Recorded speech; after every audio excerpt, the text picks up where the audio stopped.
Bonjour. Alors, dans cette vidéo, on va regarder ce qui se passe pour les tensions dans un circuit en série. Alors, nous, on a vu que quand il y avait une lampe avec un générateur, la tension du générateur se retrouvait quasiment entre les bornes du récepteur. Mais qu'est-ce qui se passe-t-il quand les deux récepteurs, ou trois, sont branchés en série? Alors, pour cela, on peut faire la même démarche expérimentale qu'on a vue pour l'intensité. Des hypothèses, protocole expérimental, conclusion. Alors nous, on va accélérer un petit peu. On va donc avoir ici un circuit avec une alimentation électrique, une lampe, une résistance en série et le voltmètre ici qui va mesurer la tension du générateur. Donc voici le schéma. On retrouve ici ce premier rectangle, le circuit de base, et là le voltmètre avec la borne com branchée côté moins. On voit qu'il s'affiche entre les bornes de la tension, on a 9,06 volts. On va déplacer le voltmètre et le brancher par-dessus, toujours pareil en dérivation sur la résistance, et on voit que la tension qui s'affiche est d'environ 2,6 volts. On déplace ici le voltmètre sur la lampe, toujours en dérivation, et on voit que la valeur affichée est de 6,40 volts. Alors, qu'est-ce qu'on remarque? Déjà, les tensions ne sont pas toutes égales.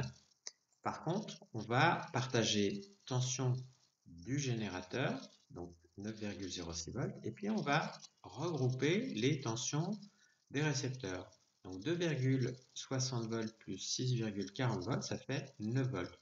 On voit que les valeurs des tensions sont assez proches. Donc la tension ici du générateur, elle est égale à la somme des tensions des récepteurs. Donc dans un circuit en série, il nous semble que la somme des tensions des récepteurs est égale à la tension du générateur. Alors on va faire une dernière expérience où l'on mettra cette fois-ci 3 récepteurs en série pour voir si l'on a encore la même loi. Alors, on a donc ici un générateur qui est une alimentation électrique, une lampe, une seconde lampe et une résistance. Là, ici, j'ai changé le réglage pour différentes raisons. On a donc une tension du générateur de 5,96 volts. Maintenant, je mets mon voltmètre en dérivation sur la résistance. Je trouve une tension de 1,64 volts. Enfin, sur la première lampe, j'ai une tension de 1,62 volts.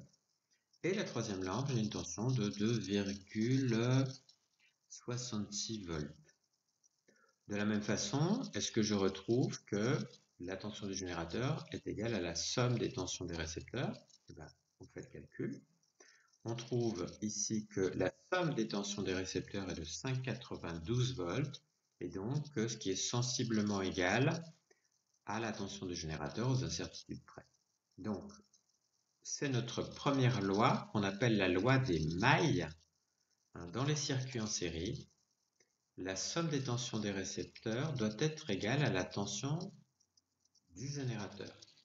Alors, du coup, plus je vais mettre d'appareils de récepteurs en série, moins ils vont fonctionner parce qu'ils vont se partager avec plus de récepteurs, ils vont se partager des tensions.